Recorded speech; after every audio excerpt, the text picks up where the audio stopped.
des professionnels des routes se sont réunis à Abidjan en vue d'échanger sur la salubrité des routes ivoiriennes. Les détails dans ce journal. Et puis nous parlerons aussi de la Caisse nationale de prévoyance sociale qui a organisé son traditionnel prix de l'excellence en vue de récompenser les meilleurs agents et agents de l'institution.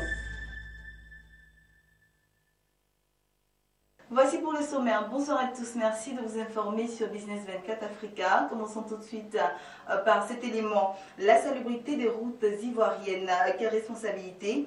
Quelles actions? Voici le sujet qui a réuni le vendredi dernier à Ibis Plateau Hôtel des experts de la mobilité et professionnels des routes. Organisé dans le cadre du Club Mobilité, une plateforme d'échange et de débat sur les sujets touchant à la mobilité et au transport, la rencontre a été un moment de partage d'expériences, nous disent Max Soubi et Marie Seri. En Côte d'Ivoire, plusieurs mois après l'interdiction des sachets plastiques non biodégradables, le constat est là. Les routes ivoiriennes ne sont pas encore débarrassées de leurs ordures. Certaines ressemblent même à des dépotoirs avec notamment un système défaillant de drainage des eaux.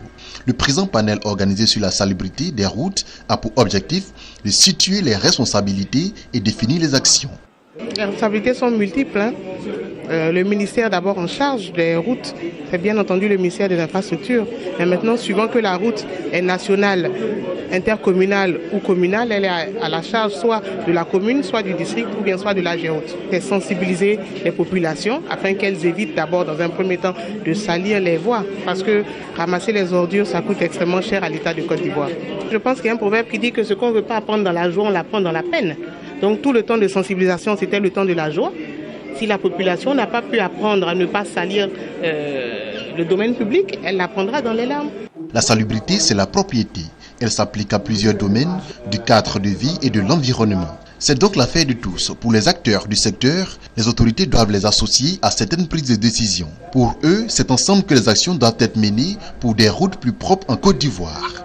Ce que nous attendons de l'État, c'est d'impliquer les acteurs dans la prise, dans l'application de ce décret, de manière à pouvoir communiquer, à sensibiliser, à tous les niveaux, à sensibiliser et aussi à aider à passer à l'alternance. Cette tribune d'échange est une initiative d'ActuRoute. L'intérêt, c'est que nous militons pour des transports sûrs, pour des transports confortables, pour des transports, j'allais dire, qui se déroulent de façon optimum. Le club de mobilité est une tribune d'échange initiée par ActuRoute pour débattre des grands sujets qui impactent la mobilité. Le club de la mobilité est à sa 7e édition. En Côte d'Ivoire, la Caisse nationale de prévoyance sociale, CNPS, a organisé son traditionnel prix de l'excellence. Ce prix récompense les meilleurs agents et agents de l'institution en vue de créer une saine émulation entre les structures de l'institution d'une part et les agents d'autre part, et surtout obtenir des salariés une adhésion aux missions, objectifs et valeurs de l'entreprise. Environ 250 managers et plus de 30 agents étaient en compétition. Suivons le compte-rendu de Lawani Babatunde.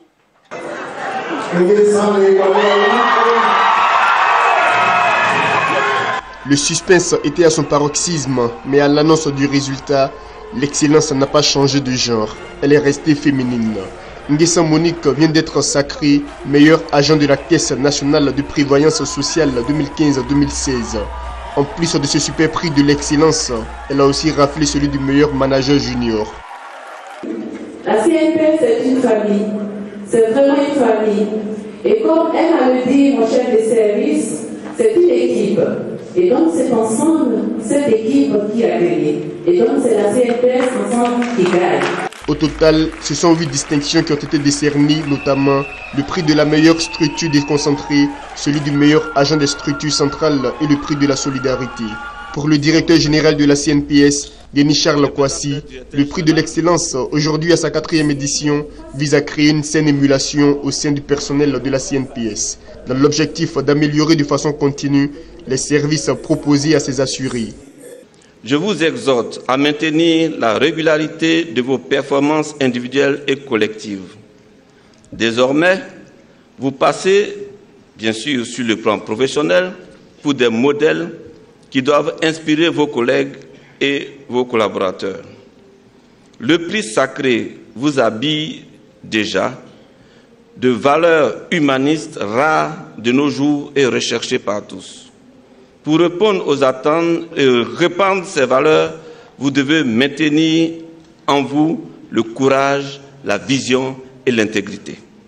Cette cérémonie a aussi vu la présentation du prix du meilleur manager africain de l'année attribué au directeur général de la CNPS le 4 juin dernier par le Conseil international des managers africains à Paris, récompensant ainsi les efforts de la CNPS à tout mettre en œuvre pour améliorer les conditions de vie et de travail de ses assurés. Voilà, poursuivons ce journal avec ces informations en bref et en images. Selon Brian Carter, le responsable des produits financiers à rendement fixe au sein de la division marché émergent de BNP Paribas Investment Partners, les obligations souveraines de la Namibie et de la Côte d'Ivoire sont actuellement les plus attractives d'Afrique. Toujours selon cet expert, même si les efforts visant à améliorer la gouvernance au Nigeria sont à saluer, ces derniers risquent de prendre un certain temps pour produire des effets sur la rentabilité des investissements et la faiblesse du Naira face au dollar US n'est pas un facteur positif.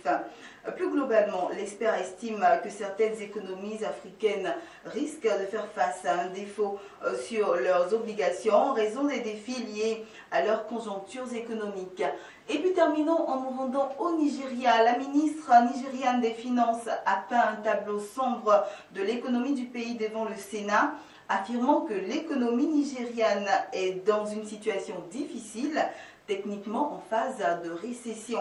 Cette déclaration est intervenue après les prédictions du Fonds monétaire international FMI, stipulant que l'économie nigériane devrait se contracter cette année.